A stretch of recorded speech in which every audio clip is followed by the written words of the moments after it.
आज हम लोग देख रहे हैं पोलन पिस्टिल इंट्रैक्शन। तो हमें सिर्फ यहाँ पे कॉन्सेप्ट पे ध्यान देना है, बाद बाकी जो हमारा मेन चीज़ है वो है हमारा क्वेश्चंस प्रैक्टिस और टेस्ट का क्वेश्चंस को एनालिसिस करना जो इस चैप्टर से आते हैं।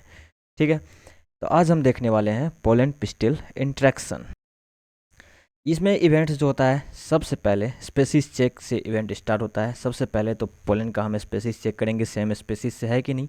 फिर हम सेल्फ इनकम्पेटिबिलिटी चेक करेंगे। इसमें हम चेक करेंगे कि एक खुद का तो नहीं है, ऑटोगेमी जिटोनोगेमी नहीं है। अगर है तो उसको रिजेक्ट कर दिया जाएगा, अगर जिनोगेमी है तो उसको एक्सेप्ट कर लिया जाएगा। कहने का मतलब दूसरा प्लांट होना चाहिए, और दूसरा प्लांट है तो ऑब्वियसली फ्लावर दूसरा होगा। तीसरा हमारा स्टेप आ जाता है पोलन जर्मिनेशन, पोलन ट्यूब का फॉर्मेशन किसके द्वारा, वेजिटेटिव सेल के द्वारा। और चौथा हमारा आता है 3 सेल्ड पोलन, जिसमें मेल गैमेट पहले से प्रेजेंट रहता है। 2 सेल्ड पोलन ग्रेन, जिसमें कि जनरेटिव सेल माइटोसिस करके मेल गैमेट स्टिग्मा के अंदर में बनाता है। उसके बाद पोलन ट्यूब का ग्रोथ होता है, एपिकल कीमोट्रोपिक। ठीक है, उसके बाद सिग्नल्स रिलीज किया जाता है किसके द्वारा, कीमोट्रोपिक सिग्नल्स जो होता है वो केमिकली सिग्नल जो रिलीज किया जाता है किसके द्वारा रिलीज किया जाता है, जो हमारा सिनर्जिड है, डीजेनरेटिंग सिनर्जिड, उसके द्वारा रिलीज किया जाता है। फिर हमारा है entry of pollen tube into ovule. Pollen tube जो हमारा फॉर्म हुआ उसका एंट्री होगा अब कहाँ, ओव्यूल में। किस किस एंड के थ्रू, माइक्रोपाइल एंड के थ्रू। ठीक है, समटाइम्स कभी कभी चलाजल एंड के थ्रू भी होता है, कभी कभी इंटेगुमेंट्स के थ्रू भी हो जाता है, लेकिन जनरली जो हमारा केस है वो है माइक्रोपाइल एंड के थ्रू। उसके बाद आता है हमारा embryo into entry into embryo sac. फिर वो एम्ब्रायो सेक में एंट्री करेगा, लेकिन एम्ब्रायो सेक में जो एंट्री करेगा हमेशा किधर से करेगा, ऑलवेज माइक्रोपाइलर एंड के थ्रू करेगा। और किसके थ्रू, फिलीफॉर्म एपरेटस के थ्रू, किसका डिजेनेटिंग सिनर्जिड जो है इसके थ्रू। फिर है हमारा pollen tube breaks and release male gamete. जो काम करने के लिए पोलन ट्यूब का ग्रोथ हुआ था वो ब्रेक करेगा, फिर मेल गैमिट को किसमें, सिनर्जिड में डाल देगा, जो कि क्या करेगा, उसको एग तक पहुंचा देगा और सेंट्रल सेल तक पहुंचा देगा। मैं बस सिंपल फंक्शन है, हमेशा हमेशा छोटा छोटा कॉन्सेप्ट को ध्यान में रख रख करके हम आगे बढ़ते रहेंगे। अब आता है मेन कॉन्सेप्ट डबल फर्टिलाइजेशन का। यहाँ पर ही हम लोग बात कर रहे थे, एक तो सेंट्रल सेल के पास जाएगा, दूसरा एग के पास जाएगा। तो सिंगेमी यहाँ पे क्या होगा, जनरेटिव फर्टिलाइजेशन होगा। एम्फी मिक्सिस, यहाँ भी एम्फी में एम्फी कहने का मतलब 2। इसमें क्या होगा, एक तो एग सेल होगा, दूसरा जो हमारा हमारा यहाँ था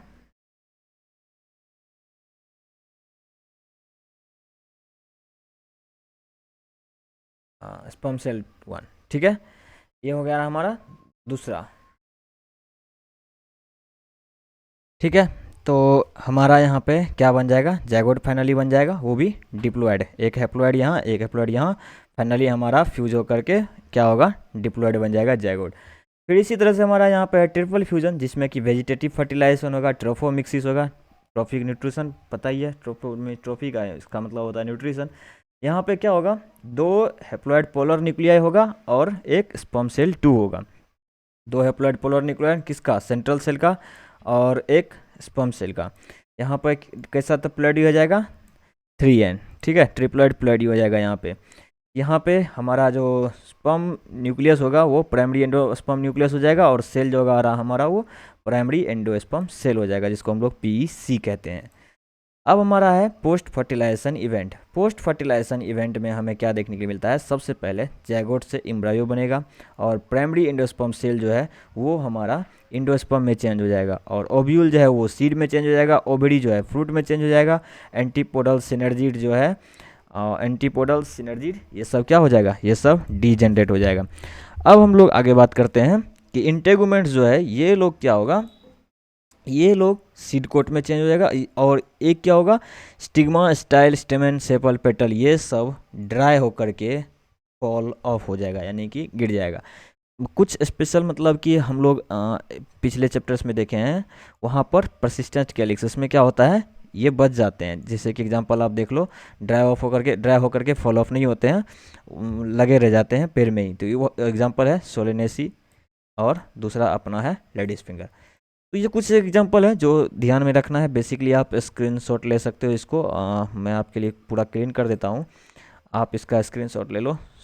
सिट, ये गड़बड़ हो गया, पूरा मैं क्लीन कर देता हूँ। वैसे आप वीडियो को थोड़ा सा पॉज करके बैक करोगे तो आपको ये पूरा स्क्रीनशॉट इसका आपका मिल जाएगा।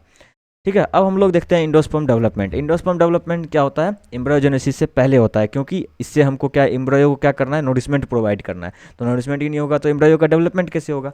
तो इसका आइडियल प्लोडी अगर इंडोस्पर्म का बात करें किस में? एंजियोस्पर्म में, तो वो क्या होता है? Triploid 3N। ठीक है, अब हम लोग आगे बात करते हैं। आगे हम लोग देखेंगे case ploidy of endosperm in gymnosperm pre fertilisation. ये होता है हमारा हैप्लोइड, देख सकते हो। और किसी किसी में होता है स्टोनी इंडोस्पर्म, जैसे कि आप देख लो सुपारी, ठीक है, आप देख लो खजूर, डेट पम, जिसको डेट पम पता है डेट पम, जिसको खजूर पता है खजूर। इन सब में क्या होता है? स्टोनी इंडोस्पर्म होता है। और नीचे हमारा कुछ साइंटिफिक नेम लिखा हुआ है, आप वो भी देख सकते हो। अब इंडोस्पर्म दो तरह का होता है, एक फ्री न्यूक्लियर, दूसरा सेलुलर। मोस्ट कॉमन क्या है? फ्री न्यूक्लियर है, जिसमें कि कैरियोकाइनेसिस होता है, साइटोकाइनेसिस नहीं होता है, कैरियोकाइनेसिस होता है, जिसमें आप देख लो लिक्विड इंडोस्पर्म ऑफ कोकोनट। ठीक है, यहाँ पे आपको सेल वॉल फॉर्मेशन होता है।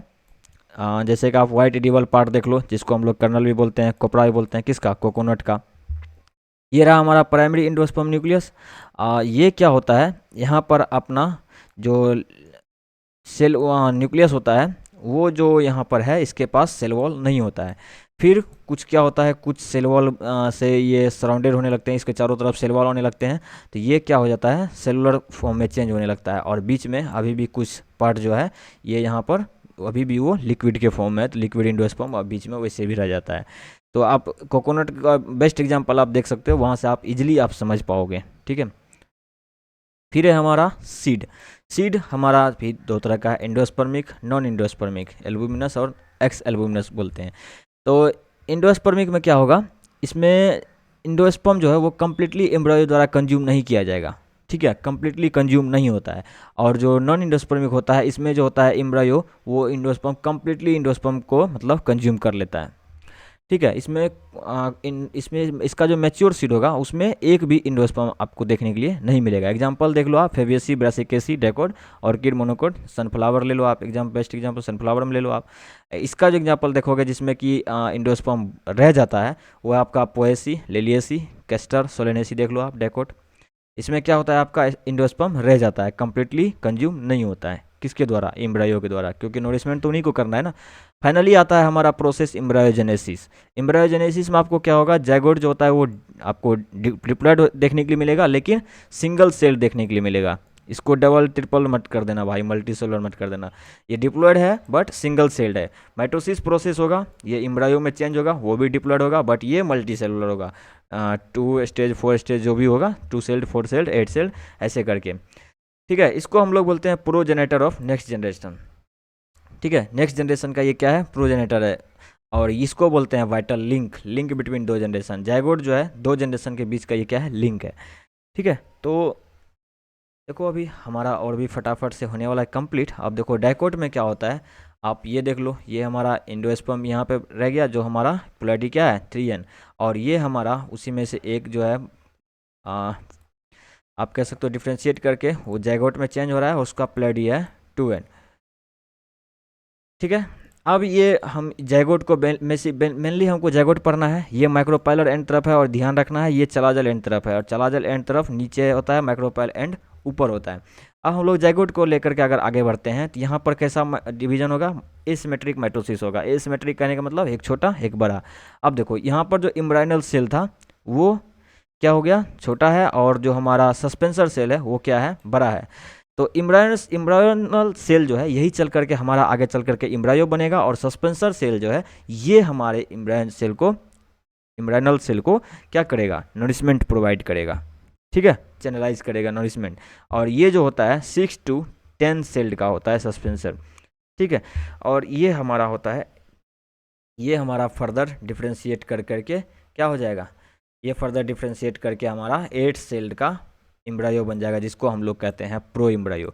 और फिर प्रो एम्ब्रायो से ये बनेगा ग्लोबुलर एम्ब्रायो, फिर बनेगा हार्ट एम्ब्रायो, हार्ट शेप का दिख रहा है, इसको फिर बनेगा हार्ट एम्ब्रायो।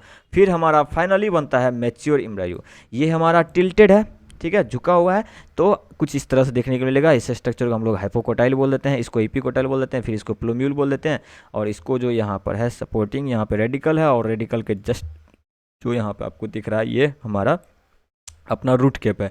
तो इसी स्ट्रक्चर को खोल देने के बाद जब इस आप स्ट्रक्चर को ओपन कर दोगे तो यहाँ पे आपको प्लूमिल देखने के लिए मिल जाएगा, और यहाँ पर आपको एपिकोटाइल देखने के लिए मिल जाएगा, और यहाँ पे आपको कोटिलिडन देखने के लिए मिल जाएगा, फिर हाइपोकोटाइल, फिर रेडिकल, और लास्ट में आपको रूट कैप देखने के लिए मिल जाएगा। ओपन होने के बाद कुछ इस तरह से होता है। तो ये था हमारा शॉर्ट टर्म रिवीजन।